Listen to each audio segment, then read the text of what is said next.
तो स्टार्ट करते हैं अपना नया टॉपिक दैट इज डाइलेक्ट्रिक्स। तो डाइलेक्ट्रिक्स का जो टॉपिक है ये बहुत कंफ्यूज रहते हैं बच्चे इसके बारे में, डाइलेक्ट्रिक्स के बारे में। उसका रीजन ये है कि जेई के सिलेबस में डाइलेक्ट्रिक्स आधा अधूरा सा है, और वो आधी अधूरी सी बात जब बोलते हैं तो फिर बच्चों के दिमाग में कई क्वेश्चन ऐसे ही रहते हैं जो एड्रेस नहीं हो पाते। तो इसलिए मैंने क्या डिसाइड किया है कि मैं डाइलेक्ट्रिक्स को बहुत डेप्थ में लेके जाऊंगा, और मैं जेई के बाहर भी अगर जरूरत पड़ेगी डेरिवेशंस तो मैं दूंगा। इनफैक्ट मैं देने ही वाला हूँ सारे डेरिवेशंस, बिना डेरिवेशन के कोई बात नहीं करूंगा। हाँ, समझ में आ जाएंगे सारे, ऐसा नहीं है कि कोई उसके लिए कोई बहुत कोई हाई फाई प्री रिक्विजिट्स हैं उसको समझने के लिए, लॉजिक की बातें हैं।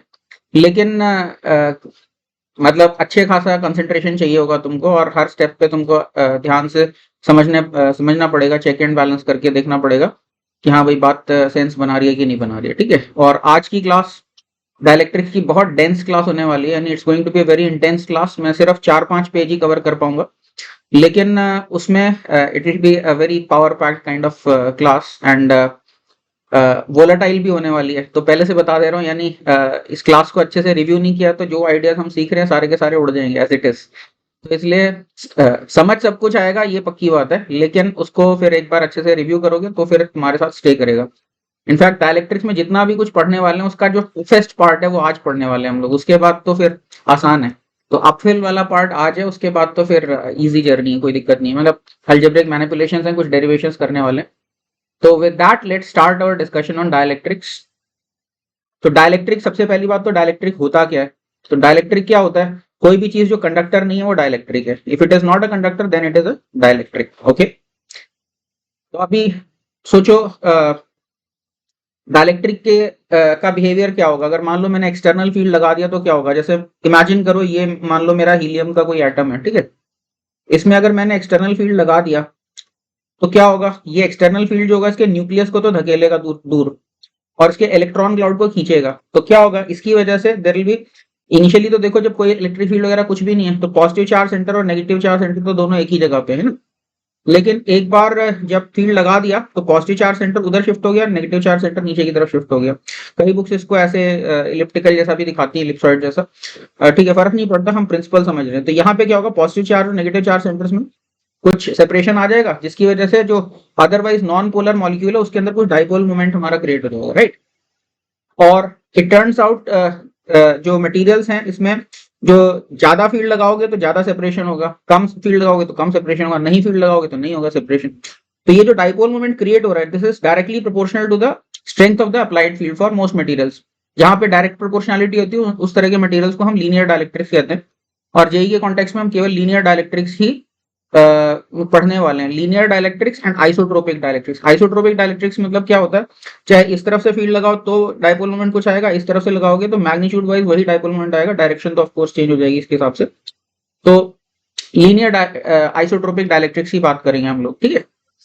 तो अभी फील्ड लगाया तो ये समझ में आ रहा है ना, डाइपोल मोमेंट क्रिएट हो गया। तो इस डाइपोल मोमेंट को क्वांटिफाई कैसे करते हैं, तो उसके लिए हमारा जो टर्म है दैट इज पोलराइजेशन और पोलराइजेबिलिटी की हम लोग बात करने वाले हैं। तो अभी थोड़ा सा मैंने इंट्रोडक्शन दिया है, तो आई होप यहाँ तक तो कोई दिक्कत नहीं होनी चाहिए। तो यही बात जो मैंने अभी तुम लोगों को समझाई है, इसी को मैं जल्दी से पढ़ देता हूँ। क्या लिखा हुआ है देखो, consider non polar atom under normal circumstances we expect average location of positive charge that is nucleus to coincide with the average location of negative charge that is the electron cloud, thus producing a net zero dipole moment. However, when such a molecule is subjected to external field, the field pushes the nucleus and pulls the electron cloud, thus producing a net dipole moment of qd. तो ये अगर charge का magnitude q है तो plus q और minus q, d separation है। तो तुमने पढ़ा है कि डाइपोल मोमेंट इस कॉन्फ़िगरेशन का क्या होता है, सिंपली qd होता है। वहां पे 2qa लेके चल रहे थे जब डाइपोल पढ़ रहे थे, तो ये वही है। तो 2a की जगह यहाँ पे d लिखा हुआ, वही चीज है, ठीक है। Okay, where d is the relative separation between positive and negative charge centers.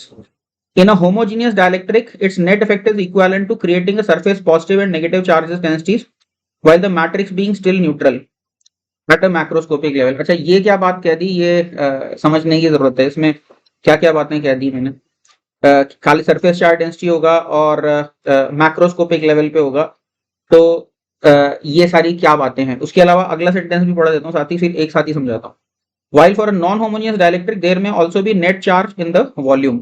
तो ये सारी मैंने क्या बात बोली है तो इसको समझने की कोशिश करती हूँ। तो पहली बात तो होमोजीनियस डाइलेक्ट्रिक क्या होता है, तो इमेजिन करो डाइलेक्ट्रिक मतलब क्या, जितने पॉजिटिव चार्ज हैं उतने नेगेटिव चार्ज हैं, ठीक है। तो वैसे तो 3D में पूरे स्पेस के अंदर ही हमारे पॉजिटिव नेगेटिव चार्ज बिखरे हुए हैं, कोई भी वॉल्यूम होगा, बट सिंप्लिसिटी से के लिए एक ऐसी बात सोचो कि जैसे मान लो मेरे पास एक रेड कलर का लिक्विड है, यानी पॉजिटिव नेगेटिव चार्ज को समझ लो कि एक रेड कलर का लिक्विड है, और पॉजिटिव चार्ज को समझ लो कि एक ग्रीन कलर का लिक्विड है। तो इनिशियली जब कोई इलेक्ट्रिक फील्ड वगैरह कुछ नहीं लगाया, तो रेड कलर का लिक्विड और ग्रीन कलर का लिक्विड यूनिफॉर्मली मिक्स हुए पड़े, और मेरे पास ओवरऑल जो हमारा डाइलेक्ट्रिक है वो एक ब्राउन कलर का लिक्विड है, ठीक है, क्योंकि रेड और ग्रीन को मिक्स करते हो तो ब्राउन कलर बन जाता है। अब क्या होगा, जब इस ब्राउन कलर के लिक्विड में तुम इलेक्ट्रिक फील्ड लगाओगे तो क्या होगा, ग्रीन लिक्विड के पार्टिकल्स थोड़ा थोड़ा थोड़ा थोड़ा करके ऊपर शिफ्ट हो जाएंगे, और रेड लिक्विड के पार्टिकल्स थोड़ा थोड़ा थोड़ा थोड़ा नीचे शिफ्ट हो जाएंगे। तो इसकी वजह से होगा क्या, अभी पूरे के पूरे नहीं सेपरेट हुए, थोड़ा थोड़ा सा शिफ्टिंग होगा, ठीक है। ये बहुत ज्यादा नहीं मूव कर सकते, ऐसा नहीं कि इलेक्ट्रॉन निकल के न्यूक्लियस से दूर ही भाग जाएगा कहीं पे, होगा तो न्यूक्लियस के आसपास में ही, लेकिन ये है कि थोड़ा सा बायस हो जाएगा, ऐसे नहीं कि उखड़ के ही निकल जाएगा, तो ठीक है। तो ग्रीन लिक्विड के पार्टिकल्स जो हैं वो थोड़ा थोड़ा ऊपर शिफ्ट हो गए माइक्रोस्कोपिक लेवल पे ही, और रेड लिक्विड के थोड़ा थोड़ा नीचे शिफ्ट हो गए। तो लेकिन ओवरऑल क्या होगा, इसकी वजह से बीच में तो ओवरऑल जितना ग्रीन है उतना ही रेड है, तो बीच में तो ब्राउन होगा, लेकिन जहां सरफेस की बात करोगे तो वहां से तो थोड़े से ग्रीन बाहर निकल गए, तो सरफेस पे हल्का सा पॉजिटिव चार्ज आ जाएगा, और इस साइड हल्के से रेड बाहर निकल गए तो इधर हल्का सा नेगेटिव चार्ज आ जाएगा। तो क्या होगा, इस तरह का होमोजीनियस जब डाइलेक्ट्रिक है तो बराबर बराबर अगर शिफ्टिंग होगी तो ऊपर सरफेस पे हल्का नेगेटिव चार्ज, और यहाँ पे सरफेस पे हल्का, रादर ऊपर की तरफ फील्ड लगाओगे तो ऊपर हल्का सा पॉजिटिव चार्ज झांकेगा सरफेस के ऊपर, और नीचे हल्का सा नेगेटिव चार्ज झांकेगा, और बीच में तो ओवरऑल हमारा ब्राउन लिक्विड ही रहेगा, जितना पॉजिटिव उतना नेगेटिव ही रहेगा। अगर समझ में आ गई बात तो बहुत अच्छी बात है, नहीं तो मैं एक और एग्जांपल लेता हूँ। मतलब इस तरह की बातें समझो, पॉजिटिव चार्ज नेगेटिव चार्ज को समझो कि दो मैंने लाइनें बनाई हैं, एक 10 लड़कों की लाइन बना दी, एक 10 लड़कियों की लाइन बना दी, ठीक है, और दोनों पैरेलल खड़े, तो एक लड़का एक लड़की, एक लड़का एक लड़की, एक लड़का एक लड़की, ऐसे करके पैरेलल लाइन हमने बना रखी है, ठीक है। तो ओवरऑल हम देखें तो जितने लड़कियां उतनी लड़कियां, तो ये ओवरऑल हम कह सकते हैं कि पॉजिटिव नेगेटिव ऐसे करके ये ओवरऑल सम 0 है, ठीक है। बाकी नो डिसरिगार्ड टू लड़कियां, ठीक है, लड़कों को नेगेटिव लड़की को पॉजिटिव मानो, या इट्स अप टू यू, ठीक है। तो ऐसे करके ऐसे मैंने एक रो क्रिएट कर दी है, तो ओवरऑल मेरा 0 चार्ज है, ठीक है, और पैरेलल में खड़े एक लड़का एक लड़की, एक लड़का एक लड़की, ऐसे पैरेलल में खड़े, ठीक है। अब मान लो मैं सब लड़कों को बोलता हूं कि जो भी अपनी पोजीशन है उससे एक पोजीशन आगे शिफ्ट हो जाओ, तो क्या होगा, तो सबसे आगे जो लड़का है वो आगे निकल जाएगा, उससे पीछे वाला लड़का उसकी जगह पे आ जाएगा, उससे पीछे वाला लड़का उसकी जगह पे आ जाएगा। तो ओवरऑल अभी क्या दिखेगा, आगे सबसे आगे जो लड़का है उसके पैरेलल में कोई लड़की नहीं खड़ी है, ठीक है, तो वो अकेला दिख रहा है, वहां पे अकेला बॉय दिख रहा है, ठीक है। इसी तरह से सबसे पीछे जो लड़की खड़ी है उसके पैरेलल में कोई लड़का नहीं दिख रहा है। तो समझ में आया, ऊपर में सिर्फ एक पॉजिटिव चार्ज नजर आ रहा है और नीचे में सिर्फ एक नेगेटिव चार्ज नजर आ रहा है, लेकिन बीच में जितनी भी रो है ये ओवरऑल न्यूट्रल नजर आ रहा है। तो दैट्स व्हाट आई मेंट। तो इसी तरह से जब सॉलिड में भी इस तरह से फील्ड लगाओगे तो ऊपर में सरफेस में हल्का सा पॉजिटिव चार्ज झांक रहा होगा, नीचे में हल्का सा नेगेटिव चार्ज झांक रहा होगा, और बीच में होमोजीनियस ब्राउन लिक्विड, यानी समझ गए, जितना पॉजिटिव उतना नेगेटिव, इस तरह का हमारा होगा अगर मेरा होमोजीनियस मेरा ये डाइलेक्ट्रिक है। बाकी होमोजीनियस वर्ड कहां से आ रहा है, होमोजीनियस का मतलब क्या है, तो अभी देखो, जैसे होमोजीनियस समझने के लिए समझो कि नॉन होमोजीनियस क्या हो सकता है। तो समझो कि मान लो मेरे पास हीलियम गैस है, ठीक है, लेकिन हीलियम गैस की डेंसिटी कांस्टेंट नहीं है। लेटर से कोई कॉलम है मेरे पास हीलियम गैस का, तो टेम्परेचर वेरिएशन की वजह से मान लो ऊपर ज्यादा डेंसिटी है हीलियम की, नीचे कम डेंसिटी है, अदर वे अराउंड, ऊपर कम डेंसिटी है और नीचे ज्यादा डेंसिटी है। तो इसको ऐसे समझो कि जहां पे कम डेंसिटी है वहां पे टोटल पार्टिकल्स कम है, तो वहां पे ग्रीन कलर भी हल्के शेड का है और रेड कलर भी हल्के शेड का, तो वहां पे लाइट ब्राउन जैसा दिख रहा है ओवरऑल मिक्सचर, ठीक है। और जैसे जैसे नीचे आ रहे हो यहाँ पे डार्क ब्राउन दिख रहा है। अब यहाँ पे फील्ड लगाओगे तो सबसे ऊपर में तो समझो ऊपर की तरफ फील्ड लगाया तो ऊपर में तो लाइट ग्रीन बाहर निकलेगा, ठीक है, और नीचे की तरफ जो होगा डार्क रेड निकलेगा बाहर। तो इसका मतलब क्या है, अब टॉप सरफेस पे अगर तुम देखो तो हल्का सा पॉजिटिव चार्ज निकला है, और बॉटम सरफेस पे देखो तो खूब सारा नेगेटिव चार्ज निकला है, यानी सरफेस चार्जेस का सम जो है वो नॉन जीरो है, लेकिन ओवरऑल तो डाइलेक्ट्रिक का सम जीरो ही होना चाहिए ना। तो सरफेस के ऊपर अगर मेरा रेड चार्ज ज्यादा दिख रहा है तो इसका मतलब वॉल्यूम के अंदर मेरा ग्रीन चार्ज ज्यादा दिखेगा, इज इट नॉट। तो इसका मतलब क्या, वॉल्यूम ओवरऑल न्यूट्रल नहीं रहेगी, अभी वॉल्यूम जो होगी मेरी ग्रीनिश ब्राउन हो जाएगी, क्योंकि जो सरफेस है वो उसमें रेड कलर ज्यादा है और ग्रीन कलर कम। तो आई होप ये एनालॉजी समझ में आई होगी। तो ठीक है, अभी कुछ डिस्कशन है तो बता दो, जैसे यहाँ पे वही चीज मैंने दिखाया है ग्राफिकली। कि जैसे ओवरऑल तो हमारा न्यूट्रल ही था, जब मैंने फील्ड लगाया तो ऊपर में देखो नेट पॉजिटिव चार्ज इकट्ठा हो गया ना, इधर लेयर है, और नीचे देखो तो एक नेगेटिव चार्ज की लेयर इकट्ठी हो गई। बाकी इधर प्लस माइनस पास पास में है, तो ये जो है आपस में कैंसल्ड की तरह से सोच सकते हैं, यानी कैंसल्ड यानी इन द सेंस की ओवरऑल ये बीच की मैट्रिक्स ओवरऑल न्यूट्रल है, और ऊपर में हल्का पॉजिटिव और नीचे में हल्का सा सरफेस पे नेगेटिव चार्ज नजर आ रहा है। कोई डिस्कशन है तो बोल दो। इसके बाद जो अगला टर्म हमको डिस्कस करना है दैट इज पोलराइजेबिलिटी। ये पोलराइजेबिलिटी क्या होता है, ये थोड़ा सा मैंने जब डाइपोल्स पढ़ाया था तब इसके बारे में थोड़ी सी मैंने बात की थी, व्हाट इज पोलराइजेबिलिटी, तो अभी दोबारा से स्टेट करने लगा हूं। तो है क्या, जैसे ये कोई वापस समझो हीलियम का एटम, सिंप्लिसिटी के लिए हीलियम का एटम है या हाइड्रोजन का एटम है, कोई भी सोच लो। इसके ऊपर अगर मैंने फील्ड लगाया तो इस तरह से मेरा चार्ज सेपरेशन हो, positive charge centre negative charge centre अलग अलग होगा, ठीक है। अब इसका कोई डाइपोल मोमेंट क्रिएट हुआ, तो मैंने क्या बोला था कि ये डाइपोल मोमेंट जो क्रिएट होगा ये इस अप्लाइड फील्ड के प्रोपोर्शनल होगा, जितना ज्यादा फील्ड लगाते जाओगे उतना ज्यादा और चार्ज सेपरेशन होते जाएगा। तो तो इसका मतलब क्या है, हम डाइपोल मोमेंट क्रिएटेड पर यूनिट अप्लाइड फील्ड की बात कर सकते हैं। तो जो हमारा पोलराइजेबिलिटी है, अगर उतने ही फील्ड के लिए ज्यादा बड़ा डाइपोल मोमेंट क्रिएट हो गया तो हम कहेंगे कि ज्यादा पोलराइजेबिलिटी है, उतने ही फील्ड के लिए थोड़ा डाइपोल मोमेंट क्रिएट हुआ तो हम कहेंगे कम पोलराइजेबिलिटी है। तो पोलराइजेबिलिटी बेसिकली क्या है कि कितनी आसानी से या कितना ज्यादा डाइपोल मोमेंट क्रिएट हो जाता है, ठीक है। तो मैथमेटिकली कैसे डिफाइन करने वाले हैं, देखो लिखो क्या लिखा है, for a typical molecule induced dipole moment is proportional to the applied electric field. In fact ये लीनियर डाइलेक्ट्रिक्स की प्रॉपर्टी, वापस जेई में सिर्फ लीनियर्स की ही बात करेंगे हम लोग। ओके, अप्लाइड फील्ड के प्रोपोर्शनल है। Polarisability is a measure of this dipole moment produced per unit applied electric field. तो क्वांटिटेटिवली क्या है, अगर P मेरा डाइपोल मोमेंट क्रिएट हुआ है ई इलेक्ट्रिक फील्ड के रिस्पांस में, तो पोलराइजेबिलिटी मेरी यहाँ पे बीटा है, तो क्या है P is equal to beta times epsilon not E, ठीक है। फिर beta is called the polarisability. Epsilon not तो एक कांस्टेंट ही है ना, तो देख सकते हो कि this constant to this constant is another constant, तो बस डायमेंशनलेस करने के लिए यहाँ पे एक एप्सिलॉन नॉट लेके आए हैं। बाकी बीटा जो है मेरा पोलराइजेबिलिटी है। तो ये ही डेफिनेशन हम लोग मान के चलेंगे, इरोडोव या रशियन बुक्स जो होती हैं वही यही डेफिनेशन लेके चलती हैं पोलराइजेबिलिटी, ठीक है। बाकी और भी कुछ डेफिनेशन है वो भी मैं बताऊंगा, बट जहां पे कुछ नहीं स्टेटेड है हम तो इरोडोव को ही स्टैंडर्ड मान के चलेंगे, ठीक है। तो क्या लिखा है यहाँ पे, here beta is the polarisability, E is local macroscopic electric field and P is the dipole moment of the molecule. समझ में आया ना पोलराइजेबिलिटी की डेफिनेशन। तो क्या लिखा मैंने, this is as per the definition of Russian books. Purcell कुछ और डेफिनेशन देता है। पार्सेल क्या बोलता है, पोलराइजेबिलिटी को बीटा एप्सिलॉन नॉट को सीधे अल्फा लिख देता है, ठीक है। तो क्या बोलता है पार्सेल की, अल्फा मेरा पोलराइजेबिलिटी, यानी बीटा इंटू एप्सिलॉन नॉट को पोलराइजेबिलिटी बोलता है, ठीक है। तो फिलोसॉफिकली कोई इतना कॉन्ट्रडिक्शन नहीं है, मतलब एक कांस्टेंट को मल्टीप्लाई कर दिया दूसरे कांस्टेंट से तो एक और कांस्टेंट आ गया, तो स्केल्ड अप है। तो ये जो अल्फा ये बीटा एप्सिलॉन नॉट है, तो पर्सेल इसको क्या कहता है कि ये पोलराइजेबिलिटी, बल्कि पर्सेल कहता है ये भी होती है, और कुछ ऑथर्स कुछ और भी कहते हैं, Purcell is stating the other one also, ठीक है। And with polarizability being ambiguously either alpha, या तो इस अल्फा को बोल देते हैं पोलराइजेबिलिटी, या फिर alpha upon 4 pi epsilon not को भी कई लोग पोलराइजेबिलिटी बोलते हैं, यानी बीटा को 4 पाई एप्सिलॉन नॉट से डिवाइड करो तो बीटा अपॉन 4 पाई हो जाएगा। तो तो बीटा भी पोलराइजेबिलिटी है, और अमेरिकन बुक्स के हिसाब से बीटा बाय 4 पाई भी पोलराइजेबिलिटी है, और बीटा बाय यानी बीटा इंटू एप्सिलॉन नॉट भी हमारा पोलराइजेबिलिटी है, ठीक है। तो सब कुछ पोलराइजेबिलिटी है, तो हम इतने सारे डेफिनेशंस नहीं लेके चलेंगे। वैसे तो Purcell says that it should be clarified whatever we mean by polarisability, but in absence of any clarity for us this is the standard. ये बीटा को ही हम लोग पोलराइजेबिलिटी मान के चलेंगे। तो आई होप पोलराइजेबिलिटी की डेफिनेशन क्लियर है, कॉन्सेप्ट क्लियर है।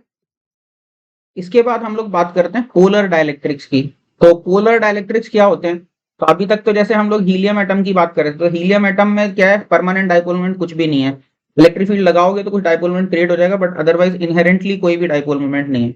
लेकिन हमें पता है कि कुछ मॉलिक्यूल्स ऐसे होते हैं जिनमें खुद का परमानेंट डाइपोल मोमेंट होता है। जैसे समझो वाटर है, तो वाटर का देख सकते हो मॉलिक्यूल, इसमें ऑक्सीजन के ऊपर ट्वाइस डेल्टा माइनस रहेगा और हाइड्रोजन के ऊपर डेल्टा प्लस रहेगा।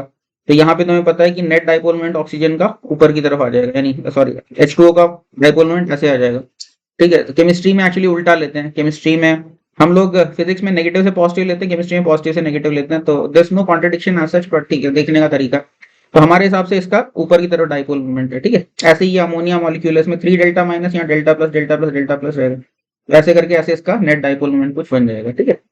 तो इस तरह के जहाँ पे सब्सटेंसेस होते हैं, जहाँ पे मॉलिक्यूल्स में मॉलिक्यूलर लेवल पे खुद परमानेंट डाइपोल मोमेंट एग्जिस्ट करता है, इस तरह के डाइलेक्ट्रिक्स को हम कहते हैं पोलर डाइलेक्ट्रिक्स, ठीक है।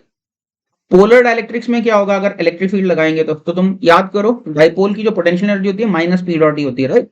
ये हम लोग पढ़ चुके हैं जब डाइपोल पढ़ा था। तो माइनस पी डॉट ई, और मोस्ट स्टेबल कॉन्फिगरेशन क्या होती है डाइपोल की, जब अप्लाइड इलेक्ट्रिक फील्ड के अलोंग अपना डाइपोल मोमेंट करे, तभी माइनस पी डॉट ई, तो माइनस पी तो लोएस्ट पोटेंशियल एनर्जी हो जाएगी, राइट।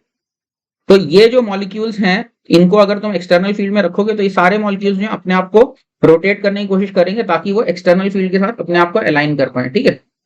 अभी क्या है, दो बातें हैं। एक तो है कि एक्सटर्नल फील्ड से, एक्सटर्नल फील्ड इनको बोलता है कि चलो भाई लाइन लगाओ, keep quiet, make a line type का, ठीक है। तो ये सब अलाइन करने की कोशिश करता है एक्सटर्नल फील्ड। लेकिन क्या इसके अलावा थर्मल एनर्जी भी तो है ना इनमें। थर्मोडायनेमिक्स में पढ़ा था कि किसी भी जनरल टेम्परेचर पे ऑन एन एवरेज हाफ केटी पर डिग्री ऑफ फ्रीडम हमारी एनर्जी होती है, ठीक है। तो रोटेशनल एनर्जी भी होगी इनके अंदर। तो इसका मतलब क्या है, ये चैन से तो बैठेंगे नहीं, ये थोड़ा थोड़ा ऐसे ऐसे करके रोटेशनल ऑसिलेशन वगैरह भी इसके चल रहे होंगे, ट्रांसलेट भी कर रहे होंगे और रोटेट भी कर रहे होंगे ऐसे ऐसे करके। तो इसका मतलब क्या है, बाहर वाला फील्ड तो चाहता है, इनको बोलता है सबको keep quiet, make a line, लेकिन थोड़ा थोड़ा जिगलिंग जिगलिंग भी करते रहेंगे ये। तो जिसकी वजह से इनका अलाइनमेंट परफेक्ट नहीं हो पाएगा। अब ये किस डिग्री तक अलाइनमेंट होगा, इस बात पे डिपेंड करेगा कि बाहर का जो अप्लाइड फील्ड है कितना स्ट्रांग है। अगर बहुत स्ट्रांग फील्ड लगा दोगे तो बहुत अच्छा अलाइनमेंट हो जाएगा, कम फील्ड लगाओगे तो थर्मल रैंडमनेस डोमिनेट करेगी, ज्यादा फील्ड होगा तो हमारा अलाइनमेंट डोमिनेट करेगा। तो डिग्री ऑफ अलाइनमेंट जो है ये इस बात पे डिपेंड करेगा कि एक्सटर्नल फील्ड कितना है, ठीक है। तो जिसकी वजह से ज्यादा फील्ड लगाओगे तो वापस नेट डाइपोल मोमेंट, अगर पूरा वॉल्यूम एज अ होल का नेट डाइपोल मोमेंट देखोगे तो net dipole moment will be again proportional to the applied field. समझ में आ रही बात की नहीं, क्योंकि जब अप्लाइड फील्ड नहीं है तो ये बात ठीक है कि हर मॉलिक्यूल में अपना अपना डाइपोल मोमेंट है, but randomly oriented dipole moment vectors हैं, कोई मॉलिक्यूल का इधर है, कोई इधर है, कोई इधर है, कोई इधर है। ओवरऑल अगर तुम क्रिस्टल का देखोगे या जो भी अमॉर्फस है उसका देखोगे, ब्लॉब का, तो वो हमारा ओवरऑल डाइपोल मोमेंट 0 आएगा। लेकिन जैसे जैसे अप्लाइड फील्ड बढ़ाते जाओगे डिग्री ऑफ अलाइनमेंट बढ़ता जाएगा और हमारा टोटल डाइपोल मोमेंट उसके प्रोपोर्शनल रहेगा, ठीक है। और पोलर डाइलेक्ट्रिक्स से अगर हम डाइपोल मोमेंट देखते हैं, नेट जो बनता है वो और ज्यादा स्ट्रॉन्ग डाइपोल मोमेंट बनता है, क्योंकि नॉन पोलर में तो खुद का डाइपोल मोमेंट है ही नहीं, इलेक्ट्रिक फील्ड को डाइपोल मोमेंट क्रिएट करना है। लेकिन इन मॉलिक्यूल्स के पास तो खुद का डाइपोल मोमेंट है, इनको तो बस अलाइन करना है। तो इन जनरल क्या होता है, इनमें ज्यादा बड़ा डाइपोल मोमेंट क्रिएट होता है। इन जनरल पोलर मॉलिक्यूल्स में स्ट्रॉन्गर डाइपोल मोमेंट क्रिएट होता है for the same amount of electric field, ठीक है। तो क्या लिखा, मैंने पढ़ देता हूं जल्दी से, क्या लिखा। Some molecules have permanent dipole moments due to different electron affinities of the elements and molecular structures such as H2O and NH3, ठीक है। अलग अलग इलेक्ट्रॉन एफिनिटी है, तुम्हें पता है कि ऑक्सीजन खींच लेता है इलेक्ट्रॉन खूब, ठीक है। ऑक्सीजन हाइड्रोजन से लेना बड़ा आसान है, ठीक है, उसके इलेक्ट्रॉन्स खींच के ले जाते हैं, लूट लेते हैं हाइड्रोजन को। तो इसके तो इसलिए क्योंकि हाई इलेक्ट्रॉन एफिनिटी है तो इसलिए परमानेंट डाइपोल है, ठीक है, okay. So such molecules they experience a torque when exposed to an electric field and tend to orient their dipole moments along the applied electric field. The degree of alignment depends on the strength of the applied electric field. ठीक है, when no field is applied, net dipole moment is 0 क्योंकि random है सब कुछ. As the strength of the applied field is increased, the effect of random thermal oscillations is dominated by aligning effect of the applied field. Field strong हुआ तो thermal agitation के मुकाबले field का effect ज्यादा strong है, ठीक है।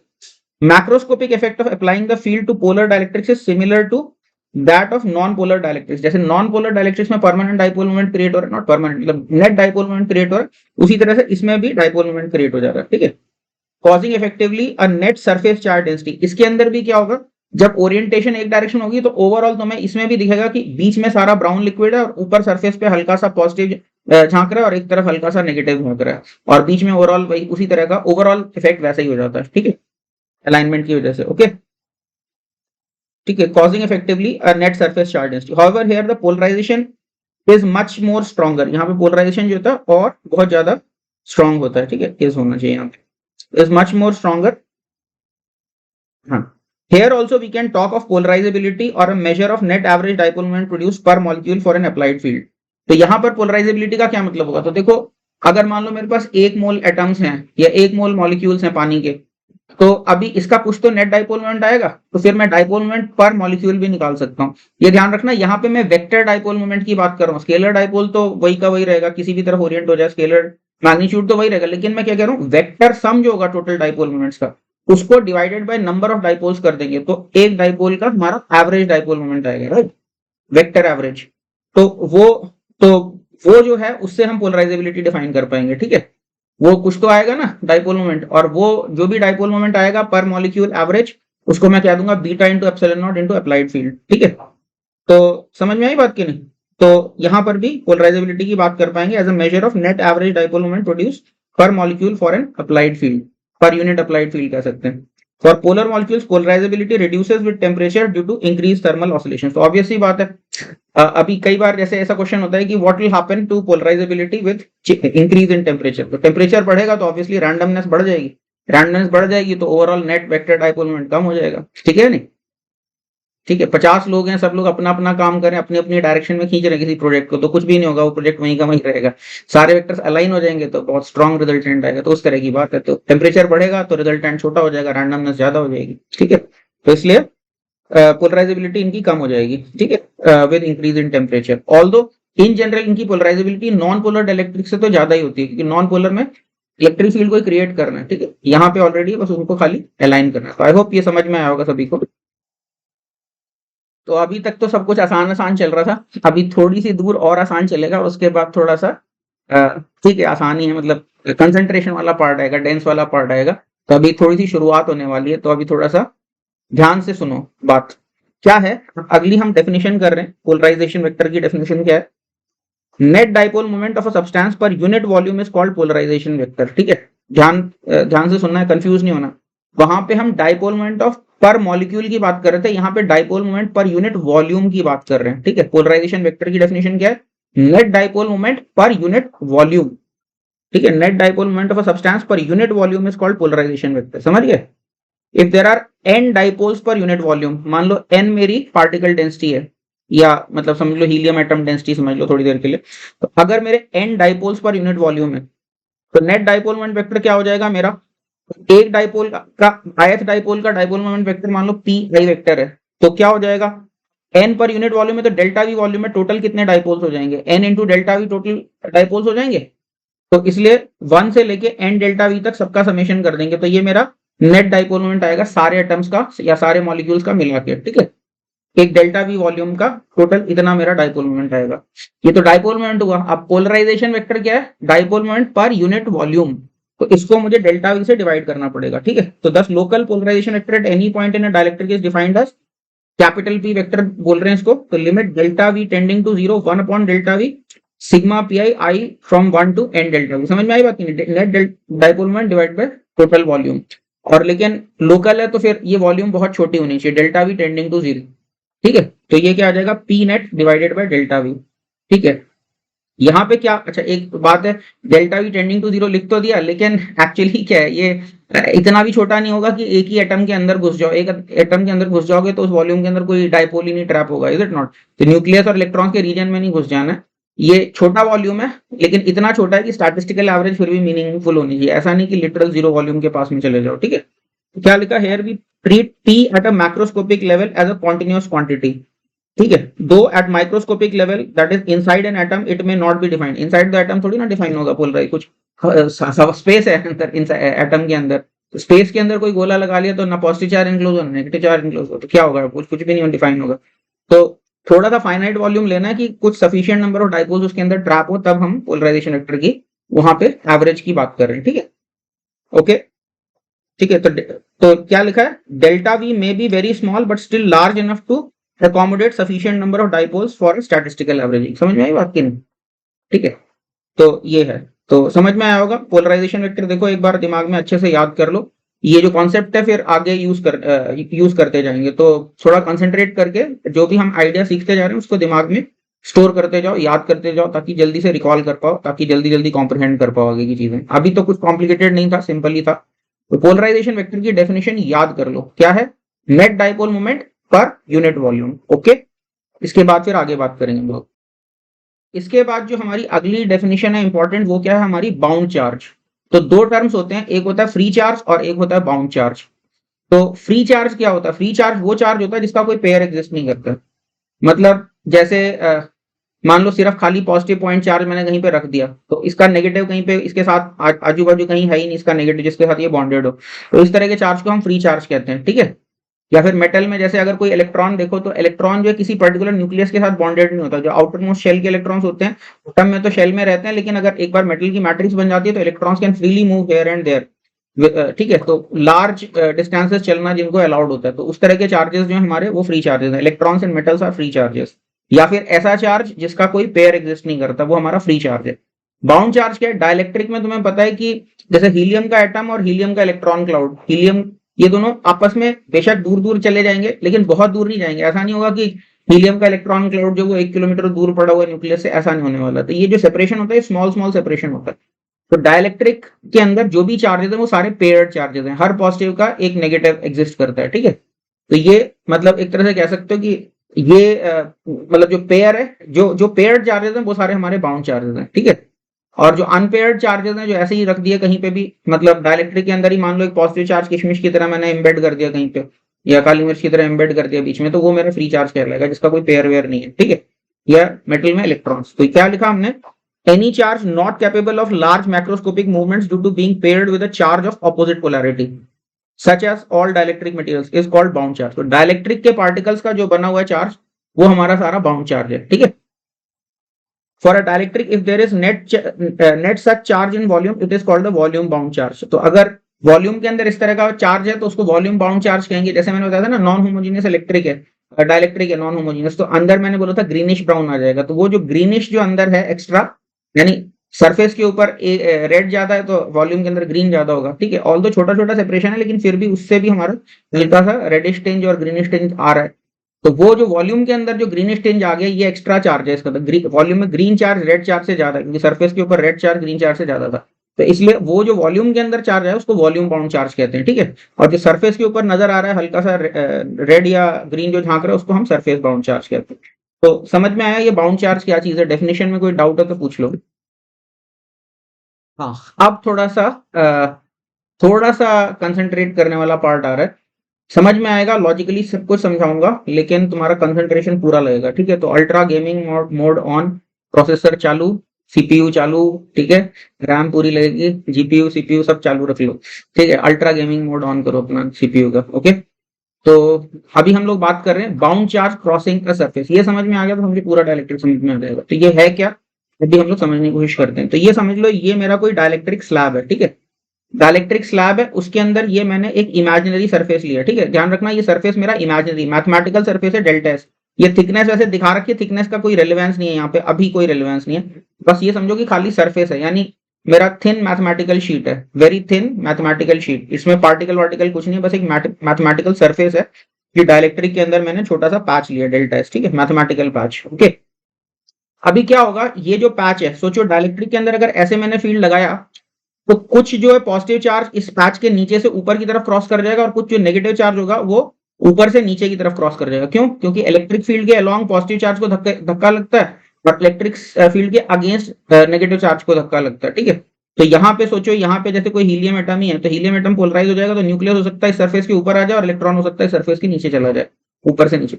तो कुछ पॉजिटिव चार्ज इस सरफेस को नीचे से ऊपर क्रॉस करेगा, इस पैच को, और कुछ नेगेटिव चार्ज इस पैच को ऊपर से नीचे क्रॉस करेगा। पॉजिटिव नीचे से ऊपर क्रॉस करेगा और नेगेटिव ऊपर से नीचे क्रॉस करेगा, ठीक है। और इस सेक्शन में हम इंटरेस्टेड है जानने में कि इलेक्ट्रिक फील्ड में इलेक्ट्रिक फील्ड का इससे क्या रिलेशन है। इलेक्ट्रिक फील्ड के टर्म्स में हम कैसे एक्सप्रेस कर सकते हैं कि कितना चार्ज मेरा ऊपर या नीचे जाएगा। तो polarisation vector, electric field vector और चार्ज क्रॉसिंग एनी पैच, इसमें हम रिलेशन डेराइव करना चाहते हैं। तो पर्पज ये है मेरा, ठीक है। मैं ये जानना चाहता हूं कि इस सरफेस को कितना क्रॉस करके जाएगा charge in terms of polarisation vector and electric field vector, ठीक है। तो अभी ध्यान से हम इस चीज को देखते हैं, ठीक है। तो क्या किया मैंने, we consider a small patch of area delta S inside a dielectric substance as shown in the non polar dielectric. अभी सिंप्लिसिटी के लिए नॉन पोलर डाइलेक्ट्रिक बोल रहा हूँ, बाकी पोलर डाइलेक्ट्रिक्स में भी इसी तरह का सब फेनोमेनन होगा, लेकिन समझने के लिए, आसानी के लिए अभी मैं खाली नॉन पोलर डाइलेक्ट्रिक लेके चल रहा हूँ, ठीक है। Now when an electric field is applied, some positive charge crosses this delta S in upward direction, S बोलो या delta S बोलो, इसको ऊपर की तरफ, ठीक है। And negative charge crosses downwards, negative charge नीचे की तरफ क्रॉस करेगी, ठीक है।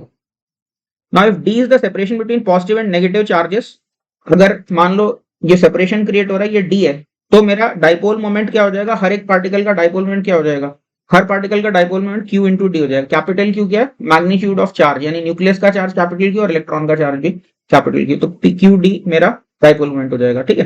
Dipole moment of each molecule, okay. Now any positive charge lying within a distance of half d cos theta must have crossed delta S upwards। अब ये बात थोड़ा ध्यान से सुनना, मेरी बात बहुत ध्यान से सुनना। ये फिगर है, इसमें मैं जान के अभी मैं जूम इन कर रहा हूं इसके ऊपर, अभी बहुत ध्यान से देखो। तो समझो, ये जो है ये मेरा जो मैंने बोला था ना मैथमेटिकली थिन लेयर जा रही है, मैथमेटिकली थिन लेयर ये मेरी बीच में जा रही है, ठीक है। अब मेरे जो चार्जेस हैं वो कितना मूव किए हैं, तो पॉजिटिव चार्ज और नेगेटिव चार्ज का रिलेटिव सेपरेशन डी हुआ है, तो मैं क्या मान रहा हूँ कि पॉजिटिव चार्ज जो अपनी जगह से d/2 आगे चला गया और नेगेटिव चार्ज जो अपनी जगह से d/2 पीछे चला गया, ठीक है। तुम लोग सोच रहे हो d/2 होना क्या जरूरी है, नहीं है जरूरी, लेकिन अभी थोड़ी देर के लिए मान लो कि d/2 जा रहे हैं, यानी पॉजिटिव d/2 ऊपर की तरफ जा रहा है, नेगेटिव d/2 नीचे की तरफ जा रहा है। बाद में d1 और d2 भी कर देंगे तो भी फर्क नहीं पड़ेगा, बट अभी बस थोड़ी देर के लिए मान लो कि d/2 ऊपर पॉजिटिव चला गया और d/2 नीचे नेगेटिव चला गया। तो फिर होगा क्या इस प्रोसेस में, अगर ये ये मेरा सरफेस है और इससे d/2 तिरछी डायरेक्शन में जिस तरफ इलेक्ट्रिक फील्ड लगाया, मैंने इलेक्ट्रिक फील्ड ऐसे तिरछा लगा रखा है, ठीक है। तो ये जो मेरा सरफेस डेल्टा एस है, इसकी ये तो नॉर्मल है, नॉर्मल टू द एरिया, ठीक है। ये इसको एन कैप बोल दो चाहो तो, ठीक है। ये मेरा नॉर्मल है सरफेस का, और इलेक्ट्रिक फील्ड का जो एंगल है इस वाले पैच से थीटा एंगल पे मेरा इलेक्ट्रिक फील्ड लगा, ठीक है। अभी सोचो इधर से जो d/2 डिस्टेंस पे ये पार्टिकल था, ये जस्ट पहुंच के सरफेस तक पहुंचा होगा, इधर नोट, यहाँ पे अगर इससे इस वाले पैच से इस डायरेक्शन में d/2 डिस्टेंस पे कोई पॉजिटिव चार्ज पड़ा होगा तो वो चल के बस इस सरफेस तक पहुंच पाया होगा, ठीक है।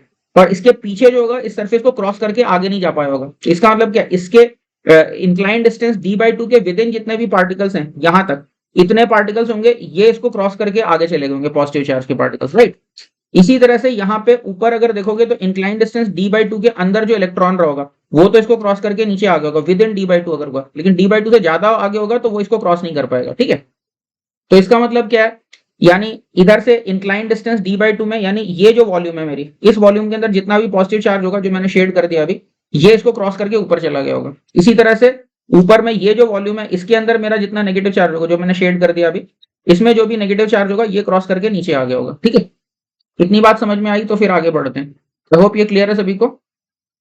और ये इंक्लाइन डिस्टेंस तो मेरा d/2 है, यानी इस सरफेस से इधर इंक्लाइन डिस्टेंस ये d/2 है और इधर नीचे की तरफ भी इंक्लाइन डिस्टेंस d/2 है, तो वर्टिकल डिस्टेंस क्या हो जाएगा, d/2 cos theta d/2 cos theta हो जाएगा, ठीक है। तो इसका मतलब क्या है, ये एरिया तो डेल्टा एस है और इसकी वर्टिकल हाइट कितनी है, हाफ d cos थीटा, तो इसकी वॉल्यूम क्या हो जाएगी, delta S into d/2 cos theta इसकी वॉल्यूम हो जाएगी, ठीक है। ये अभी बहुत जूम्ड है तो अच्छा नहीं लिख रहा, तो कितना वॉल्यूम हो जाएगा, ये वाला वॉल्यूम मेरा क्या हो जाएगा, delta S into d/2 cos theta हो जाएगा ये वॉल्यूम, ठीक है। तो delta S into d/2 cos theta तो इसका वॉल्यूम हो गया, और इसमें पार्टिकल डेंसिटी मेरी क्या है, n dipoles per unit volume है, तो n पॉजिटिव पार्टिकल्स और n नेगेटिव पार्टिकल्स पर यूनिट वॉल्यूम है। n delta S into d/2 cos theta कर दूंगा तो इतने नंबर ऑफ चार्ज पार्टिकल्स ऊपर क्रॉस कर गए होंगे, ठीक है। और उसको हर एक चार्ज पार्टिकल के चार्ज से मल्टीप्लाई कर दूंगा तो मुझे मिल जाएगा कि कितना चार्ज ऊपर क्रॉस कर गया होगा। जितना चार्ज ऊपर क्रॉस कर गया, ऐसे ही नेगेटिव चार्ज देख लेंगे नीचे की तरफ कितना क्रॉस कर रहा है, फिर दोनों को ऐड कर देंगे तो मुझे टोटल अलजेब्रिकली पता चलेगा कि कितना चार्ज ऊपर की डायरेक्शन में नेट चार्ज कितना क्रॉस कर गया। इनफैक्ट -5 नीचे अगर क्रॉस कर रहे हैं तो इट्स इक्वल टू +5 ऊपर क्रॉस कर रहे हैं, हम अगर नेट अलजेब्रिक बात करें तो, ठीक है। नहीं, यानी इस तरह की बात है, जैसे मैंने तुमको -5 रुपया दिया, इसका मतलब क्या, एक्चुअली में तुमसे 5 रुपया लिया है, इफेक्टिवली चार्ज क्रॉसिंग के पॉइंट ऑफ व्यू से यही है। -5 crossing downward is equal to 5 crossing upward, ठीक है, इफेक्टिवली। ओके, तो क्या लिखा मैंने, अभी देखो क्या लिखा, if d is the separation between the positive and negative charges, p is equal to qd is the dipole moment of each molecule, ठीक है। Now any positive charge lying within a distance half d cos theta must have crossed delta s upward, ये वही बात जो मैंने अभी समझाई थी, हाफ d cos theta के अंदर जो vertical distance half d cos theta वाला होगा ये क्रॉस करके ऊपर चला गया होगा, ठीक है, must have crossed delta s upward। Similarly any charge lying within a distance of d/2 cos theta must have crossed it downward, तो यहाँ पे d/2 cos theta में जो होगा ये नीचे की तरफ क्रॉस कर गया होगा। Now if small n is the number of charges per unit volume, small n क्या है, number of charges per unit volume, तो पॉजिटिव चार्ज क्रॉसिंग अपवर्ड्स क्या हो जाएगा, तो इसको डेल्टा क्यू बी प्लस लिखा हुआ है, सब्सक्रिप्ट क्यों लगाई, डेल्टा क्यू तो मतलब थोड़ा सा चार्ज, छोटा अमाउंट चार्ज है इसलिए डेल्टा क्यू लिखा, बी मतलब ये बाउंड चार्ज है, ठीक है, प्लस मतलब ये पॉजिटिव बाउंड चार्ज है, यानी डाइलेक्ट्रिक के पॉजिटिव चार्जेस जो है वो जो क्रॉस किए, तो वो कितना क्रॉस हो जाएगा, तो delta S into d/2 cos theta, तो ये मेरा वॉल्यूम हुआ, इंटू n किया तो नंबर ऑफ पार्टिकल्स हो गए, क्योंकि n जो है नंबर ऑफ पार्टिकल्स पर यूनिट वॉल्यूम, इंटू वॉल्यूम क्या हो गया, टोटल नंबर ऑफ पार्टिकल्स जो क्रॉस किए, इंटू क्यू, तो हर पार्टिकल का चार्ज किया, तो ये मेरे पास क्या आ गया, जितना टोटल पॉजिटिव चार्ज ऊपर क्रॉस किया, ठीक है।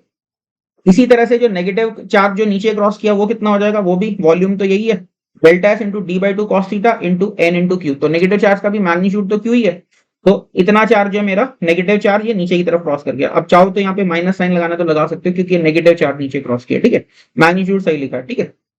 तो अब टोटल क्रॉसिंग चार्ज कितना हो जाएगा, इतना पॉजिटिव चार्ज ऊपर की तरफ गया और इतना नेगेटिव चार्ज नीचे की तरफ गया, तो नेट ऊपर कितना गया, तो नेगेटिव नीचे क्रॉस कर रहा है, इसका मतलब ये इस इक्विवेलेंट टू सेइंग कि उतना ही पॉजिटिव ऊपर की तरफ क्रॉस कर रहा है।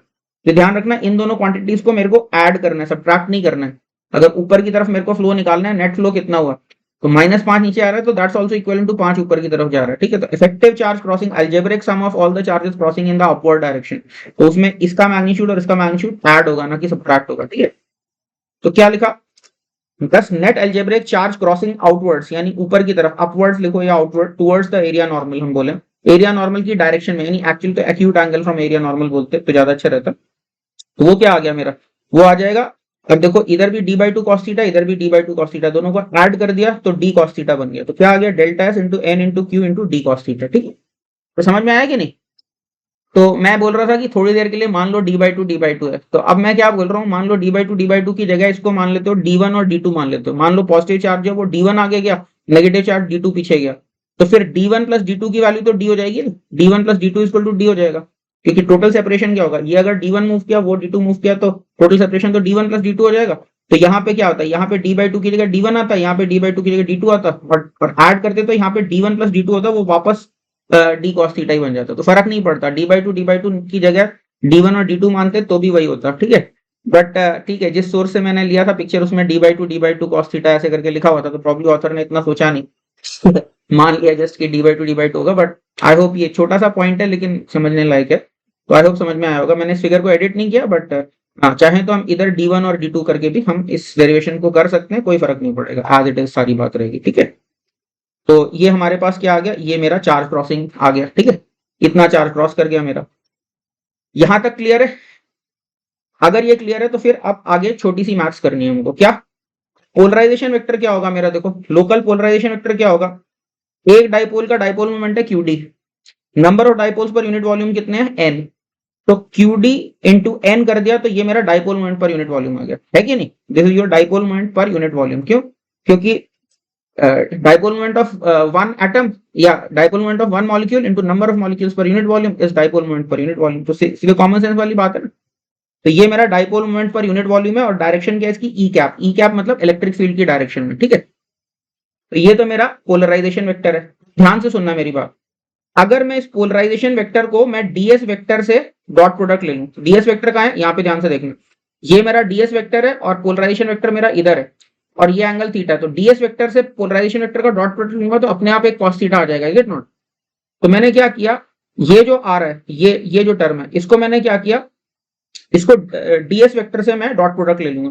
तो डीएस या डेल्टा एस वेक्टर से मैं डॉट प्रोडक्ट लूंगा, तो ई डॉट डेल्टा एस करोगे तो क्या आ जाएगा, वो डेल्टा एस cos थीटा आ जाएगा। तो यहाँ पे देखो ये डेल्टा एस cos थीटा है, यहाँ पे ध्यान से देखना, इसको p डॉट डेल्टा एस करूंगा तो nqd, तो मेरा nqd एज इट इज ऊपर वाले टर्म में भी आ रहा है, ठीक है, और डेल्टा एस cos थीटा भी आ जाएगा अगर इसको डेल्टा एस वेक्टर से डॉट प्रोडक्ट करूंगा। तो समझ में आ गई बात की नहीं।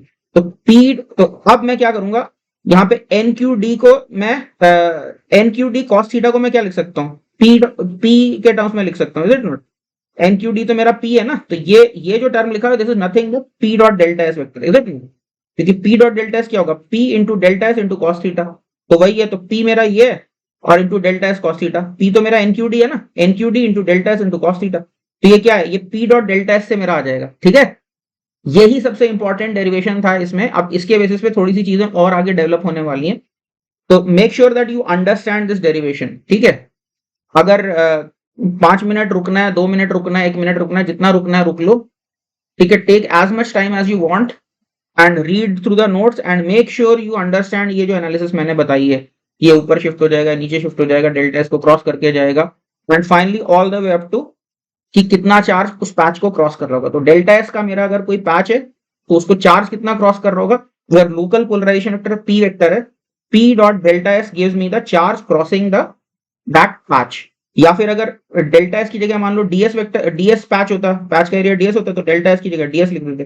तो bound charge crossing any patch, किसी भी पैच को जो बाउंड चार्ज क्रॉस कर रहा है उसके नॉर्मल की डायरेक्शन में, यानी नॉर्मल से एक्यूट एंगल जिस तरफ बन रहा है उस डायरेक्शन में जितना क्रॉस कर रहा है वो क्या है, p डॉट ds, ठीक है। सो रीड थ्रू इट, अच्छे से पढ़ लो, समझ लो, ठीक है। Take as much time as you want and let me know if there is any further discussion, उसके बाद ही हम लोग आगे बढ़ेंगे। ठीक है, तो ये इक्वेशन अगर समझ में आ गई है तो फिर अब हम आगे के कुछ डेरिवेशन कर सकते हैं। अब खाली अलजेब्रा है, ठीक है। फिजिक्स का विजुअलाइजेशन तो हम लोगों का हो गया, अब तो बस अलजेब्रा और कैलकुलस में करते करते हम इसको तोड़ मरोड़ के कुछ भी बनाते रहेंगे, ठीक है। अलजेब्रा कैलकुलस लगा लगा के फिर इसका पकौड़ा बनाएंगे, ठीक है। तो देखते हैं आगे क्या बनता है, क्या अच्छे अच्छे फॉर्मूला निकल के आते हैं इसी के बेसिस पे। तो क्या लिखा मैंने आगे, now this equation holds for every small patch inside the dielectric. तो डाइलेक्ट्रिक के अंदर कहीं पे भी कोई छोटा छोटा पैच बना लो, हर पैच के लिए ये वाली इक्वेशन ट्रू है कि उस पैच को क्रॉस कितना करके चला गया चार्ज, ठीक है। अभी मैं क्या करने वाला हूँ, डाइलेक्ट्रिक के अंदर मैं एक क्लोज्ड गॉसियन सरफेस जैसा बना रहा हूँ, ठीक है। अब ये क्लोज गॉसियन सरफेस को हर तरफ ऐसे ऐसे थोड़ा थोड़ा चार्ज मान लो क्रॉस करके जा रहा है। ओवरऑल तो डाइलेक्ट्रिक मेरा न्यूट्रल ही था ना, जितना पॉजिटिव था उतना ही नेगेटिव था। मान लो इस गॉसियन सरफेस को क्रॉस कर करके कुछ चार्ज बाहर चला गया, ओवरऑल न्यूट्रल था तो जितना बाहर चला गया उसका नेगेटिव अंदर बैठा होगा, इज इट नॉट? सिंपल सी बात है कि जितना चार्ज, क्योंकि ओवरऑल नेट जीरो था अंदर, तो अगर बाहर कुछ पॉजिटिव चला गया तो अंदर उसका नेगेटिव बैठा होगा, जितना भी बाहर चार्ज गया उसका नेगेटिव अंदर बैठा होगा, ठीक है। तो इसी से हमारे पास एक तरह का integral P dot DS over entire close surface, उस पे गॉस लॉ जैसा कुछ हमारा पोलराइजेशन वेक्टर से रिलेटेड, पोलराइजेशन के फ्लक्स से रिलेटेड एक रिजल्ट हमारा आने वाला है, ठीक है। तो क्या है वो पढ़ लेते हैं। क्या लिखा, now this equation holds true for every small patch inside the dielectric to find the net charge flown out of a close surface we can integrate the equation 1 over the entire close surface. इसी equation को मैं पूरे close surface पे integrate कर दूंगा and use the fact that since overall dielectric was neutral, thus charge flown out of the closed surface must be negative the charge enclosed inside the surface। क्योंकि overall तो dielectric neutral है, तो बाहर जितना charge गया इसके अंदर में उसी का नेगेटिव बैठा होगा, ठीक है। तो इसलिए हम क्या बोल सकते हैं, इंटीग्रल पी डॉट डीएस क्या हो जाएगा, तो bound charge flowing out of this volume हो जाएगा, is it? Integral P dot DS, क्योंकि पैच से कितना बाउंड चार्ज निकले, पी डॉट डीएस उस पैच से जितना बाहर की तरफ निकले वो बता रहा है। तो पूरा ओवर द एंटायर सरफेस कर दिया तो हमें ये पता चलेगा कि पूरे सरफेस से कितना बाउंड चार्ज बाहर गया, और तो यही लिखा है। तो बाउंड चार्ज फ्लोन आउट, और जो बाउंड चार्ज फ्लोन आउट है वो कितना होगा, negative of bound charge inside this volume, right. तो इसलिए इंटीग्रल पी डॉट डीएस क्या हो गया, negative of the bound charge inside, या फिर हम कह सकते हैं negative of P dot ds क्या हो गया, that is the bound charge enclosed in the this Gaussian volume. Gaussian ही बोल दो, ठीक है। आगे गॉस लॉ भी आने वाला है एक नया तरह का। तो समझ में आया कि नहीं, ये integral P dot DS is negative of the bound charge enclose, या फिर negative of integral P dot ds क्या है, वो बाउंड चार्ज इनक्लोज है। पोलराइजेशन वेक्टर का flux is negative of the bound charge enclose, ये हम कह सकते हैं। ये फ्लक्स ही है ना पोलराइजेशन वेक्टर का। तो पढ़ लो इसको 1 मिनट लेके और देख लो, मैथ समझ में आ गई तो फिर आगे बढ़ेंगे हम लोग। इसके बाद जो है हम अगली डेफिनेशन पे चलते हैं, वो हमारी क्या है डेफिनेशन, ससेप्टिबिलिटी।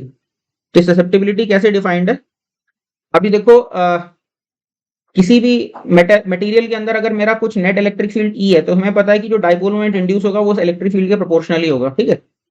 तो यहाँ पे क्या है, अगर मान लो मेरा पोलराइजेशन वेक्टर यानी dipole moment per unit volume P मेरा इंड्यूस हुआ है for a total electric field E, तो E के प्रोपोर्शनल कुछ होगा ना, तो ये काई मैंने लिखा हुआ है, polarisation vector is chi epsilon not E। इस काई को मैं क्या कह देता हूँ, ससेप्टिबिलिटी कह देता हूँ, ठीक है।